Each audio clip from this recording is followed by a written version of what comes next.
Good morning, ladies and gentlemen. Welcome to the final edition of The Edge for this week. This was after Holy Week, right? Holy Week was the previous week. So my name again is Clement Monarch, and I have some special guests in the studio with me today.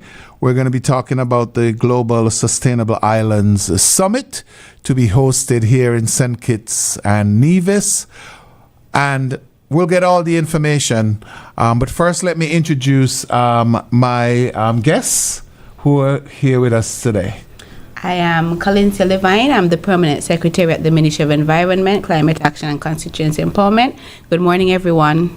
All right. Good morning, everyone. I am Sharon Rashan, serving as the ministry's liaison on this exercise for the Global Sustainable Island State, giving some support. Okay. So what is the Global Sustainable Islands Summit then? Because I know these days we're hearing a lot about sustainability, not only here, but internationally as well. So I'm assuming that this is something that would impact us positively.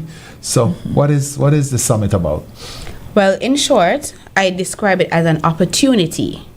And to get more in depth, it's an opportunity to showcase and make real what we mean when we talk about sustainability. It's a coming together of similar countries in terms of being islands to come together and show what they have been doing where sustainability is concerned, and us responding with what we have been doing. That's the short response.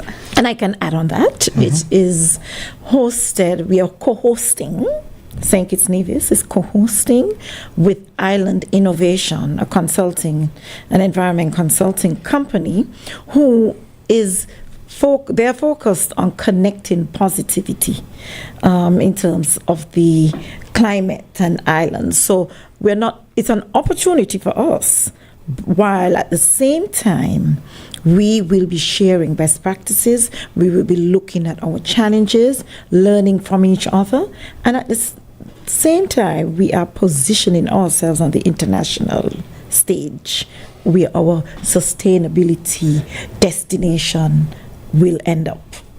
What inspired the decision for St. Kitts Nevis to host this summit, since it doesn't seem as if there's been too many in the past? I can answer that.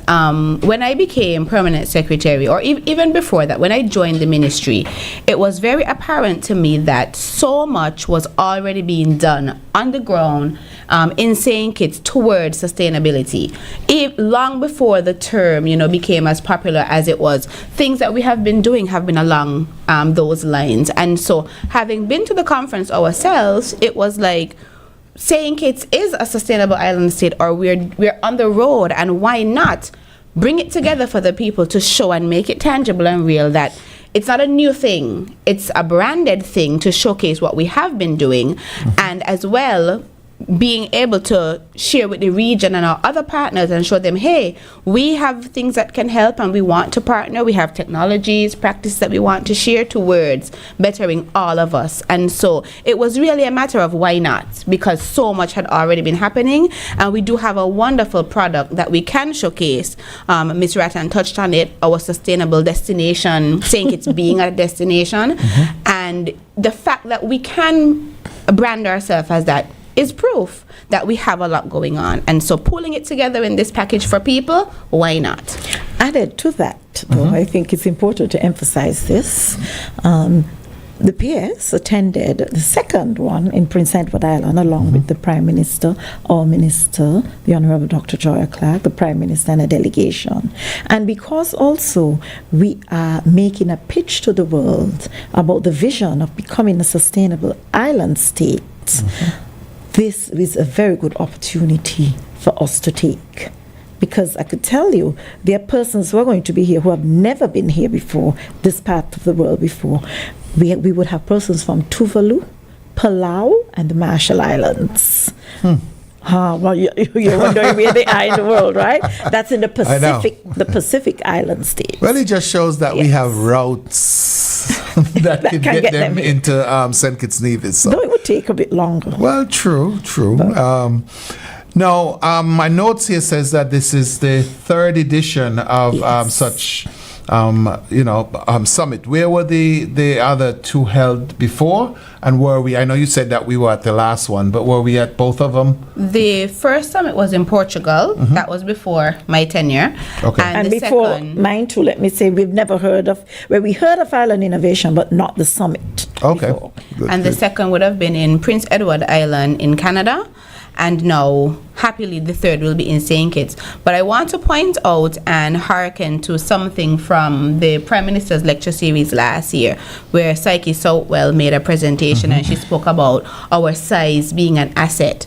And when we look at countries like Portugal and Canada, it's wonderful that St. Kitts can punch with those bigger guys and punch at that weight and show to our people that, listen, it's not about our size or our location, it's about what we're collectively doing together towards sustainability. And we should be proud. We should be proud and we should be encouraged.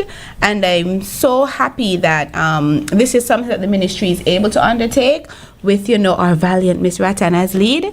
And I'm looking forward to having it happen and have the history books record that St. Kitts was the third, not the 25th. The third. But the first in this corner of the world. Amen. Okay, there you go. So what does it mean, though, for the government of St. Kitts and Nevis to co-host this third edition?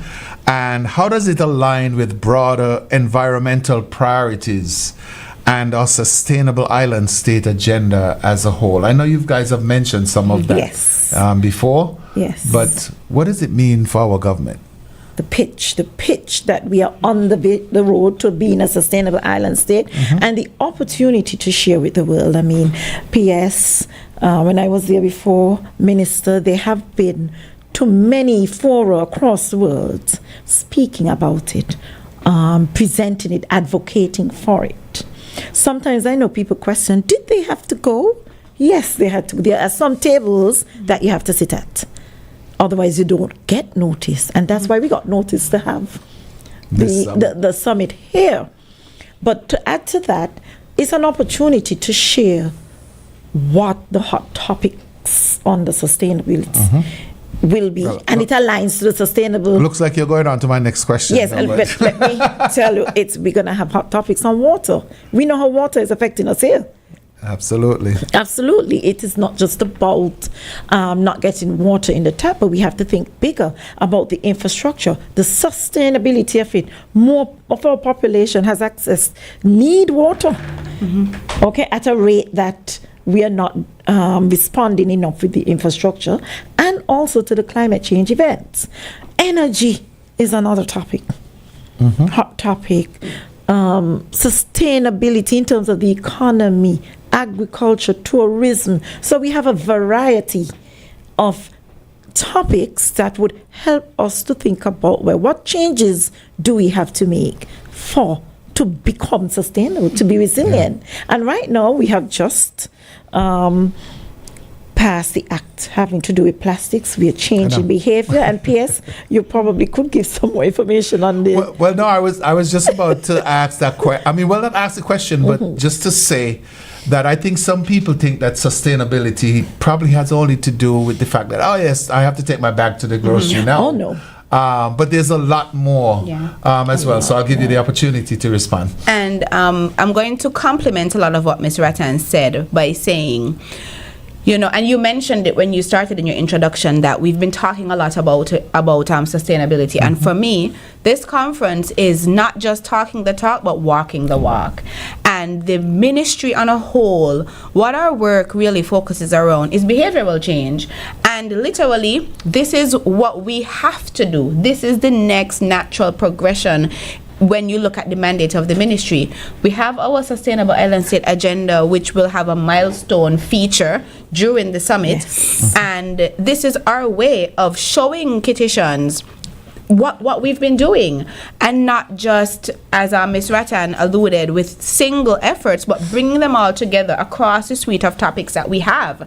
And so when we talk about how people are going to be impacted, it's walking the walk, and they literally will be able to come to the Marriott, walk around, engage, talk, touch, see, feel. It's an entire sensory experience in locations that demonstrate what sustainability is in a real, tangible way. So, in addition to taking your bag to the grocery store, you're going to be drinking from glass bottles. You're going to be engaging people who have similar environmental crises. You're going to be hearing about what temperature affecting you looks like. You're going to see what water scarcity looks like across other island states, and you're going to sit and talk about what solutions look like, what innovations look like, what ideas you had, and we're going to plan for the future.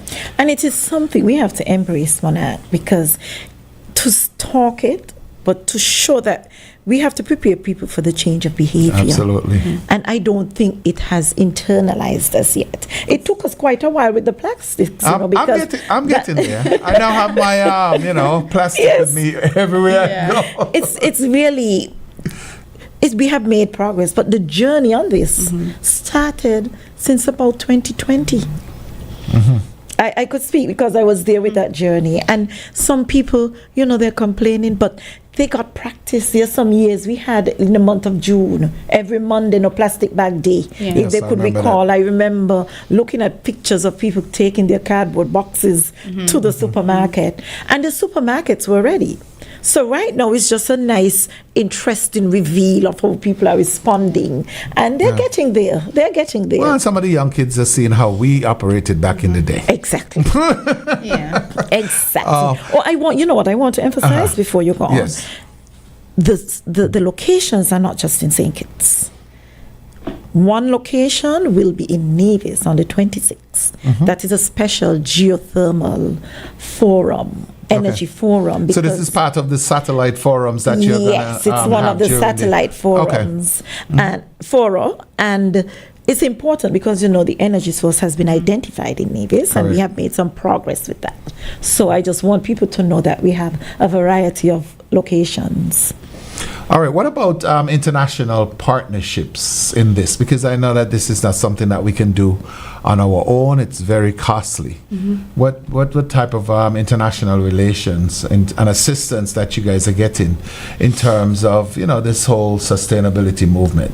Well, I'll start that response by giving kudos to the minister of this particular ministry, Honorable Dr. Joyelle Clark, for the legwork that she has done across her career. And even before she became minister, becoming minister was almost like a natural progression to the work that she had already done. And when it comes to international partnership, when her name is called, people respond. And so even working with Island Innovation, we've had conversations where we really had to do it together because the name St. Kitts does carry weight. And so we've had an overwhelmingly positive response. I don't know if we want to start calling person's name at the risk of forgetting, but our partners have been responding and coming on board in all the ways that we have asked for. I don't know. Well, I would say individually because we won't be able to recall all the names, but collectively in terms of international organizations, we've had support from OECS, CARICOM, CAF, CDB, CCSA. We've had so many, so much interest raised in this, and internationally, some of the UN organizations also. You have, we cannot forget though, we have to mention the Republic of China, Taiwan. Yes, they have supported us even before this journey started, if you recall. Somewhere between 2012 to 2014, the EcoPark, the construction of the EcoPark and the whole vision behind it. And also they started the first solar panels somewhere between 2013, 2014, and where we had the recycling program. They're supporting a recycling program. All of those notices you get about collecting bottles at Buckley's in Bay, I think. They are the ones helping us with those programs, both in St. Kitts and Nevis. But correct me if I'm wrong, though. I'm sure I saw something that our first shipment was sent from St. Kitts. Yes, the first shipment from St. Kitts Nevis was sent to Taiwan. But I don't know. Is to Taiwan was the destination? I can speak to that.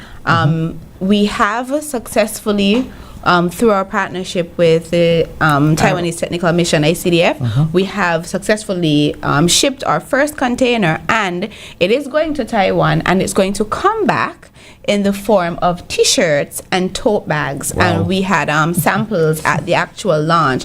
And again, this was to show walking the walk. We've been collecting the bottles, we've sent them away, and they're going to come back to you demonstrating circular economy and what waste management and zero waste and waste in fashion and what that looks like, and showing you that we're not just talking. You're going to be wearing your trash. Yes. And Taiwan has a lot of examples like that, how they have a lot of very good best practices to share. So I'm very happy that circular movement is happening. Correct. Now, I just want to warn the citizens that, yes, it takes a while. I know some of you say, well, it's a long time you say that, but it takes a lot of waste. And we may think we have a lot of waste, but it is insignificant in contrast to other countries, and also even to ship. You know? Yeah, it's a long way away. I mean, it's a long way, so the cost and the amount. Correct. So we have to navigate those, those challenges. Yeah, kudos to Taiwan as well. I had the opportunity to visit some years back. So, what are you guys most excited about in terms of the conversation and the outcomes of the summit? Well, I have two responses. And again, I don't want to downplay any contribution, but I'm really looking forward to our work with the Caribbean Climate Smart Accelerator. And they have a speed award that we're going to be working towards, which is supposed to help us monitor the actual outcomes that manifest as a result of our climate sustainability actions. And so I'm really looking forward to that. Also, I'm really looking forward to seeing the average man on the street at Echo Park, at the Marriott, at the Geothermal Summit, asking their questions, gazing at the different exhibits, and just being a part of the experience. What I am looking forward to. I will be tucked in a side just observing, because I know that Kittitians are going to be impressed when we put it all together in one place. And that's what I am personally most excited about. What's the dates of the summit? Yes. Okay. Let's break it down now. We have pre-summit activities. Okay. Yeah. And the pre-summit activity on the 25th and 26th involves our young people. That's of May? Of May. Okay, That good. is a youth island forum. So youths will be coming in from overseas, and we are looking to target our youths here to participate in that for 2 days. So we are targeting those. And then Nevis on the 26th is the geothermal energy forum. Okay, so some people from here will go over to Nevis, and Nevis is taking care of the logistics on that side to accommodate that. The Island Innovation has already done a visit, and we have already spotlighted what needs to be done. And the cabinet, led by the Honorable Matt Brantley, they are fully on board. From the 27th to the 29th in St. Kitts is the summit, the major part of the summit. It begins with an opening ceremony. And we are excited about the opening ceremony because all of it is not being done at the Marriott. We have made the effort to make the connection with Eco Park. So we are going to start there, with the official opening ceremony in the morning, and then we're going to come down to Eco Park, do a bit more, so that they could, as PS said, get a sensory feel of what Eco Park has to offer, and see our journey. And at Eco Park, I have to give away this one. I thought you would say this one, PS. There should be a demonstration of the hydroponic, and that is a collaboration between the CCSA, the Climate Smart Agency, and tourism and agriculture. We want to feature that.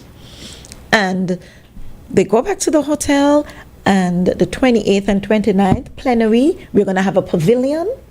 So this is how our local people get to come. We're going to have a pavilion displaying different, with businesses local and international, displaying different businesses or different products and services having all to do with sustainability. Wow. And yes. Sounds like an expo. Yes, there's a little expo in between. Good. Okay, and then we're going to have specialized side events, because some persons who work with the government and were willing to, feature, there will have some lunchtime side events, so some people will be having lunch, but you could have a lunch presentation in between. Interesting. It's quite a busy, it will be quite a busy time, and it finishes on the 29th, but there is a post-summit event in Nevis. Some of them go back to Nevis on the 30th. And this is a specialized event looking at subnational countries. And let me explain, countries like Nevis, who are not independent, like St. Eustatius, Curacao, they're going to look at their unique needs and how they can get around financing. So that is a specialized summit for them. Sounds like it costs a lot of money. Well, it is a monumental task. However, Island Innovation is also bringing their sponsorship to the table, so it doesn't all fall on St. Kitts, Nevis. But we have quite a bit to do. Okay, sounds good. Yes. So this question now is, why is it important for nations from all corners of the world to engage in discussions around island sustainability, and how will GSIS 3 accommodate global participation? The simple answer for that is we are all one people. We are all one people. And what the island brand does is show that even though we're scattered across the globe, we're all islands. And as a result of islands, we face similar challenges. And where climate is concerned, it's one sun, it's one earth, and we are affected similarly. And coming together, I can tell you in my experience as PS, coming together makes you feel less alone and gives you more hope. And to tie to what Ms. Rattan said, that is why we're having that last post-summit event, identifying that even though we have different circumstances, there are more that join us, and coming together is an opportunity that could only bring about good. And so Global Sustainable Island Summit 3 is another opportunity for us to look at how things have changed since GSIS 2 and where we need to go and how the path needs to be adjusted. And also to reinforce that climate change, climate action is going nowhere. It is going nowhere. Some people don't believe in it, we know, but it is going nowhere. And I think what I can tell you, with all of the projects that run through all of the ministries that are being implemented now, and stakeholders are responding more. Before, the stakeholder, response was, a jittery. bit jittery. Now it's more incremental and focused, because up to yesterday I was in a session, and who was who are the focus group? Bankers, manufacturers, and they are there, and it was amazing to see the depth at which they have been able to identify a climate event on the bank's policies and on the manufacturers. So more and more people are gaining an in-depth understanding of how a climate event affects everything that we do. Before we just say, hurricane pass, I know. Let's get back up. Let's build back the houses. But nobody was thinking beyond that, with such depth and how it really affects our lives. I know. It's actually, for me, it's actually real. So, and I'm sure it's the same thing as well. We're going to come back and we're going to talk about how it impacts our local folks here in St. Kitts and Nevis. But we'll take a break and we'll come right back. Right back. Right back. Right back.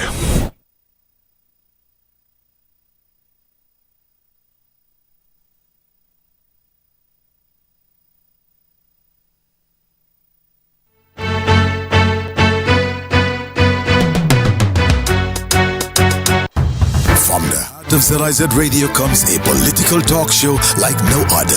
The Edge, with host Devon Cornelius giving you his take on the biggest stories happening in governance today. Got something to say? Let's hear it.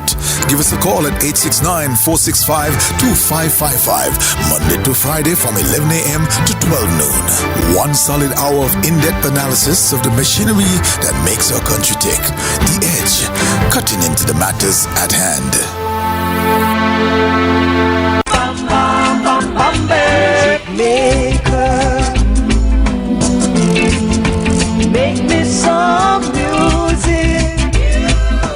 Listen, you hear the song? It's Nostalgia on ZIZ Radio from 1 to 3 in the afternoon on Thursdays.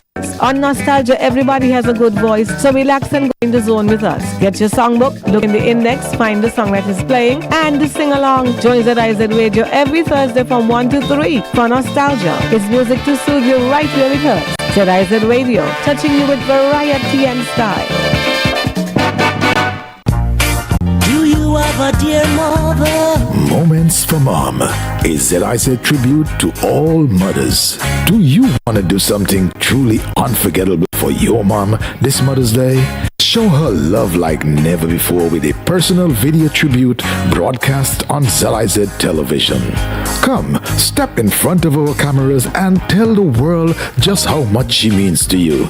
It's your chance to share your heart, your memories, and your love. She gave you the world. Now give her 30 seconds of pure joy and excitement. Moments for Mom, only on ZIZ. Limited spaces available. Book your tributes now. Give us a call at 465-2621 or email sales@zizonline.com. She's mine.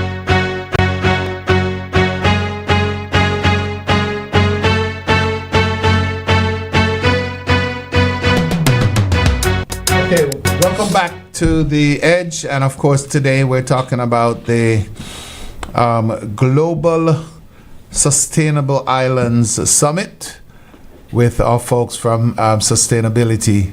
And so far, the information has been very interesting. But as you guys know, I mean, there's still a lot of skepticism amongst, local folks as to why and how and when. So how do you expect, this summit to affect the, local folks in St. Kitts as it relates to, hey, listen, I need to now start, to be thinking seriously about sustainability as opposed to saying, well, I don't know if it's going to happen. Well, Ms. Rattan touched on it a bit in the response that she gave just now when she was talking about the session where bankers were present. Mm-hmm. Now, when you go to buy an appliance, they have these stickers on them about like synergy or like energy efficiency, correct. If you buy this one, your current bill will be less and that sort of thing, right? Mm-hmm. And we commend businesses for taking those steps. Coming to the summit now, you're going to have more in-depth conversation. You spoke about climate change being real to you.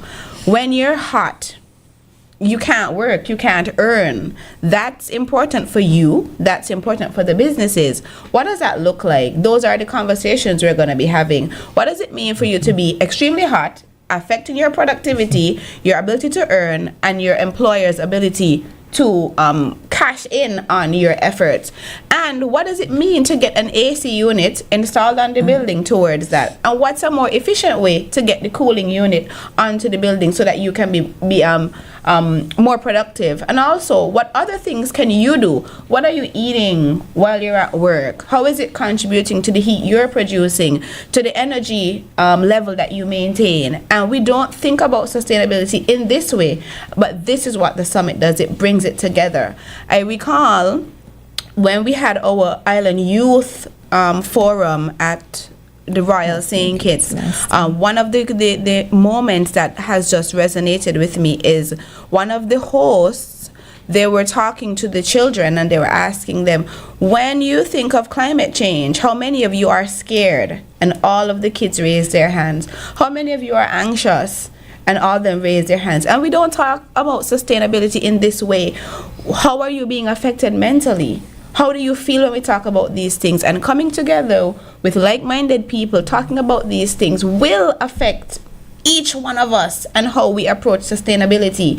The plastic bags went to your home. It's now affecting you every day when you go to the cash register again to spend your money to care for your things.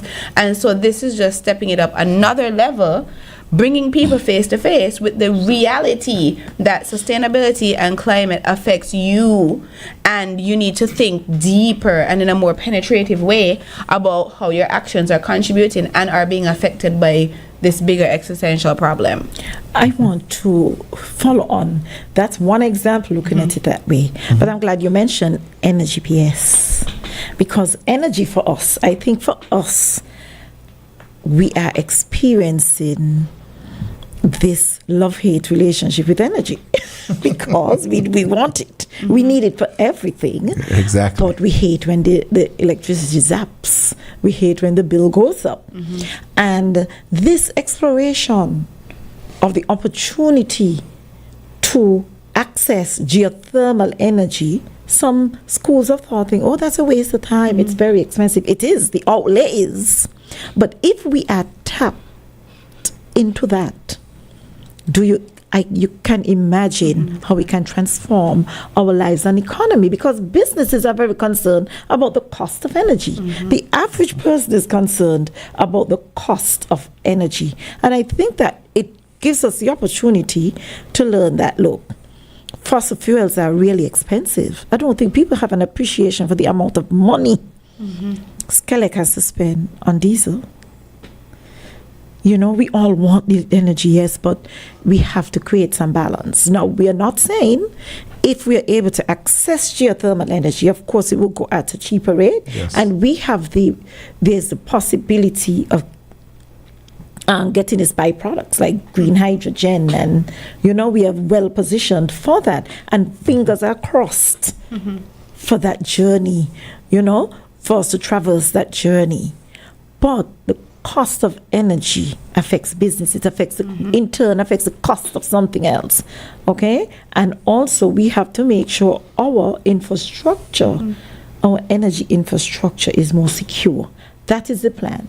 But, you know, I know, and that shows you how critical energy is. Absolutely. Because when the No electricity questions at all. zaps, everybody is upset. Oh, yeah.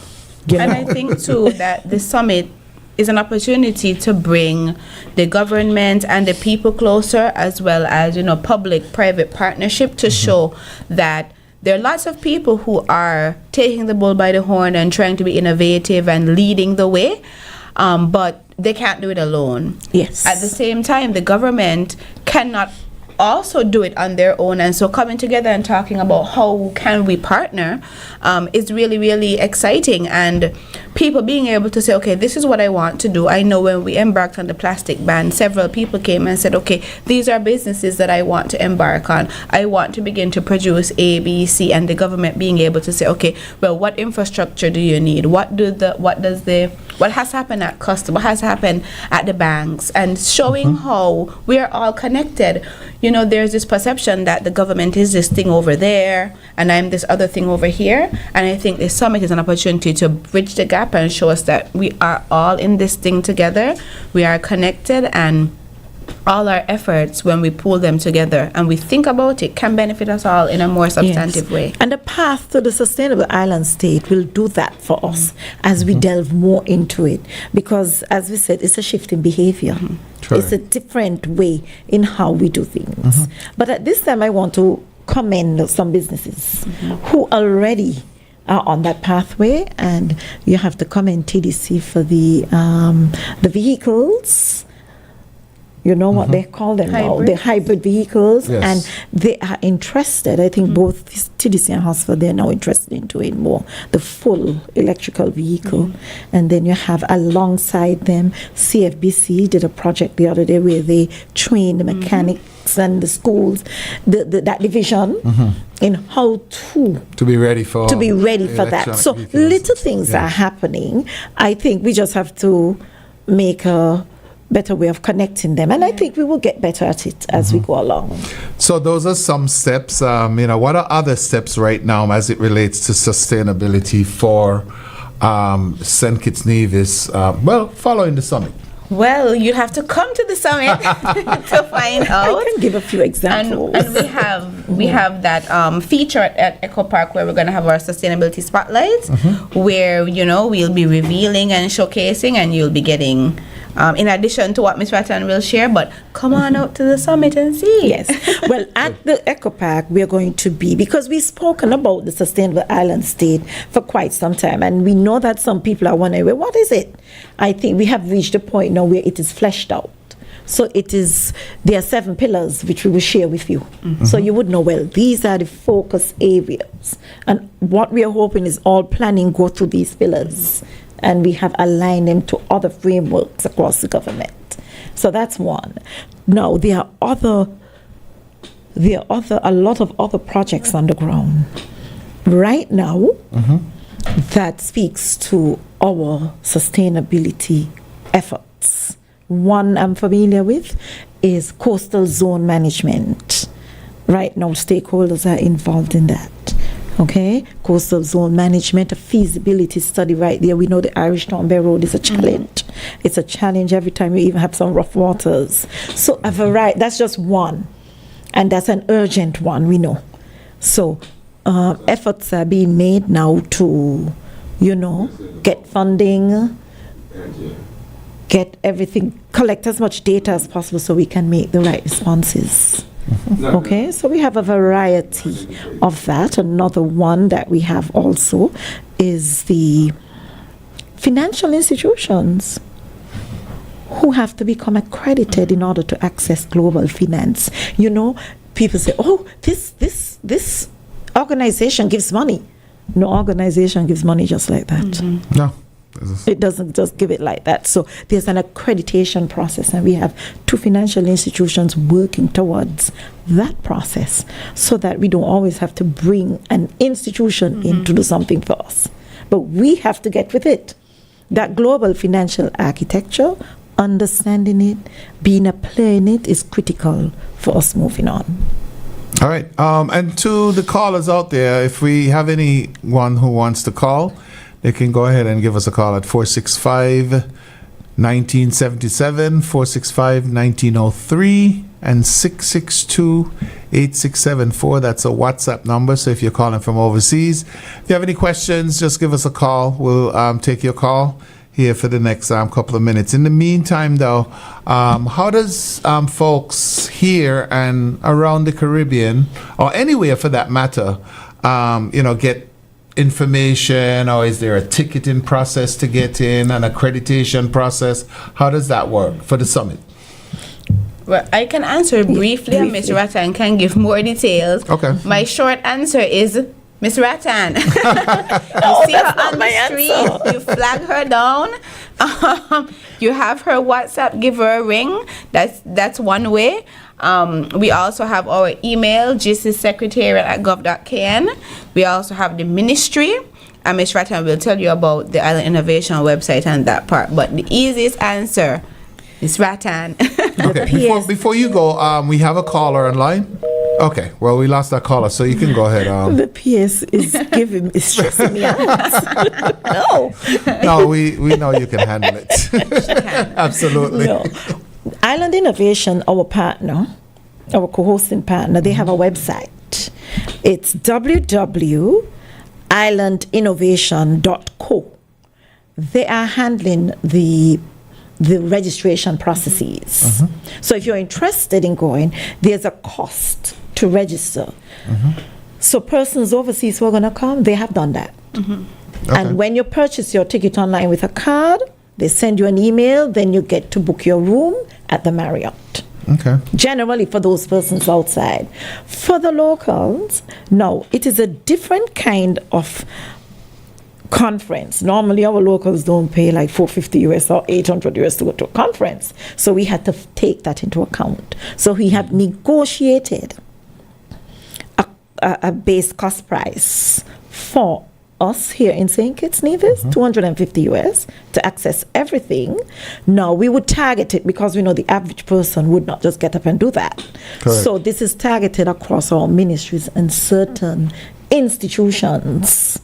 But they have to contact us at the email, secretariat@gov.kn, in order to get access for registration. We'll take this call. We'll put a pause there and take this call. Good morning. Welcome to The Edge. Hello? Good. Yes, go ahead. Are you hearing me? I'm hearing you now, yes. Yeah, just want to greet the panelists there, the consultant and the PS, and to say that one of the things we need to do, because people always mistake sustainable development for just climate action. Mm-hmm. But I want them to emphasize and focus that the sustainability depends on the sustainable development goals. And there are 17 of them, 17 goals. People just focus on the goal 13, which is climate action. But I'm sure that they know them, but for the general public, I just like to call them out, so that we can have a discussion on them. Not now, but maybe in the future, to get people to understand what they relate to. Yes. Number 1, no poverty. Number 2, zero hunger. Number 3, good health and well-being. Number 4, quality education. Number 5, gender equality. Number 6, clean water and sanitation. Number 7, affordable and clean energy. Number 8, decent work and economic growth. Number 8, decent work and economic growth. Number 9, industry innovation and infrastructure. Number 10, reduce inequalities. Number 10, reduce inequalities. Number 11, sustainable cities and communities. Number 12, responsible consumption and production. Number 13, climate action. Climate action is what we focus on most of the time. Number 14 is life below water. Number 15 is life on land. Number 16, peace, justice, and strong institutions. Number 16, peace, justice, and strong institutions. And number 17, the last one, is partnership for the goals. And as I say number 17 again, I think of you are speaking about the partnerships that we have, the international, regional partnership, OECS and so on. You mentioned the Republic of China and Taiwan. I want to mention them again. I think they're one of our biggest partners. So it's 17 goals, and it's just not climate action. It's not that environment. It's all those things. In fact, I just want to say that I had a way of saying when I was discussing the minimum wage and increasing the minimum wage, that 7 of the sustainable development goals relate to the minimum wage. Absolutely. All right, well, thank you very much for your call. A voice that we know very well. Yes. I want to add to the conversation in saying that was an amazing contribution. And when we have our CISA milestone presentation at the Echo Park, we will be revealing our pillars, and you will actually see how we have grouped the sustainable development goals under each pillar, and so we're on the same page. And I'm so happy that a caller was able to link what we're talking about to the sustainable development goals. That's very good. And as the goals were being listed, I was doing my own mental check. I was doing that to make sure. And I want to invite the caller out to the summit, and then let's look at what we're doing, and then let's have another conversation after and see if we have been able to capture the sweet of the sustainable development goals, or let's talk about where we need to hone in, because one of the goals of doing the showcase and showing the CISA milestone presentation is to get feedback from the people and to get that stock take of where we are and where we need to focus. And so I'm excited by that contribution, and I look forward to the ongoing conversation. Yes, it's because we made sure we did our homework. However, I sense that there is something he's telling us that we have more work to do. Yeah. Because we know that as we work with it, the ministries know that. And even across government, I think we have to there's an area for improvement we have to work on in terms of allowing people to know they're so integrated, because some people still think they're so separate. We come across that in our stakeholder interactions all of the time. So we know we have to come up with strategies to simplify it and let people understand that everything is is related. So it's good that he picked up that, and we know we have some more work to do in that regard, because all the technocrats know that. We know that. Correct. Okay? And I'm a proponent of carnival, so there too. Yes. But the only thing I didn't agree with my good friend was saying it's just on climate action. I don't know, maybe it's coming across that way, but our recent stakeholder engagement show, like the example I gave with the bankers yesterday, it's really drilling down. It's drilling down so people could understand. Oh, absolutely. Even health. Health is there, right there. Well, Carnival is too, and as I said, we 2 years ago, we actually provided funds for some of our private event organizers and the mass bands as well, so that they can start thinking about, hey, listen, I need to start getting rid of this plastic. Let's use biodegradable products. I remember that. Yes. So I have some comments online before we end. It says, Humi Pemberton says, good morning. Both ladies are very articulate. Bury Jones, we are lagging behind with the sustainable energy concept. Well, looks like we're making some progress now. I don't know. I would like to let the speaker know, the commentator know.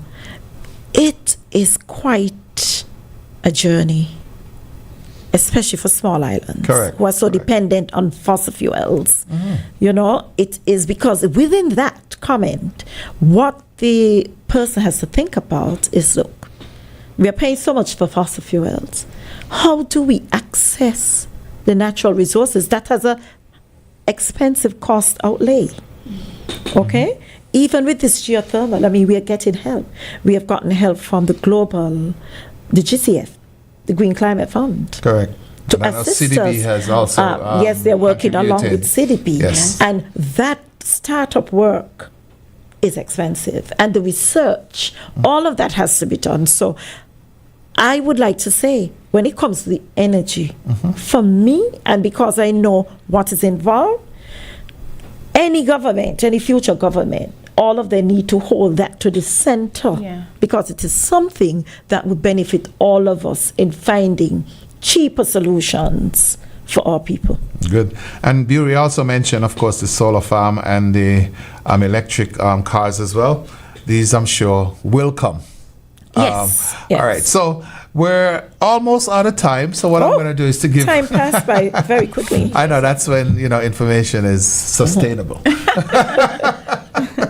So we'll let each of you guys do, kind of a wrap up. Can I just finish by giving the information? Oh, yes. Yes, I think we can I go back to that. Yes. Certainly. I left at the point where our local people would have a special fee, St. Kitts and Nevis. Also, the pavilion is targeted to our people without paying to enter the space, so that they can access what is happening. The plenary, of course, you have to pay to go to the plenary, but we would have some little side events that would involve our local people in terms of spreading the word there. Okay. Well, I'll start with P.S. Levine. I want to thank ZIZ for always being so willing to partner with us, and the entire team that's working, And you get to debut in the new studio. Yes, it's very nice here. But I want to say to the people of St. Kitts that sustainability is you, it's me, and you're on your way. You're on your way. I don't want people to feel as though, or I want us to work towards removing this idea that sustainability is this faraway thing and this big arduous task and, these rules and these bans. It's not that. It's you, it's your livelihood, and it's about St. Kitts and preserving it for the future. I don't know one Kittitian who has a disdain for St. Kitts. Like, it's a common love, and what we're doing is about protecting and preserving that. And let's keep trudging forward. Let's not be discouraged, and let's wake up every day with an innovative mindset and try to see how can we improve. I remember one of the things that I had to share when we were promoting the ban is there's a squeeze that we're going to feel as we transition. Behavioral change comes with that. But is the squeeze worth it? And to answer, ask yourself if St. Kitts and Nevis is worth it. And the answer will be yes. Wonderful. Yes. All right, Sharon, you got 1 minute. Oh, 1 minute. Good. We just want you to be, I'm just appealing to persons to be patient. It's a process, it's a journey. We see it as a journey. It's not like an overnight experience, but open your minds to it, because what's in my mind is the future for generations to come. Absolutely. These climate events disrupt our lives, so we have to make sure we open our minds to preparedness and to resilience. And if you think about some of the ways that we can bounce back, think about what our older folk did. How did they survive? You know, as Pierre spoke about the plastic, and I think you spoke about it, Monarch, I mean, how we used to live. I remember we had a bread bag, a special bag just to go to buy bread. Absolutely. So it's just that we have to go back to some of these ways of doing things. No, I mean, I lived out in Boyd's and we went to the shop with our bags. We never went without our bags. Exactly. We went to the shop with the bags. So for me, open-mindedness, preparedness, we have discipline and patience. Wonderful. Yes. Thank you guys very much. I think we had a very enlightening conversation today. That's it for The Edge for this week. We'll see you next week. Thanks again for joining.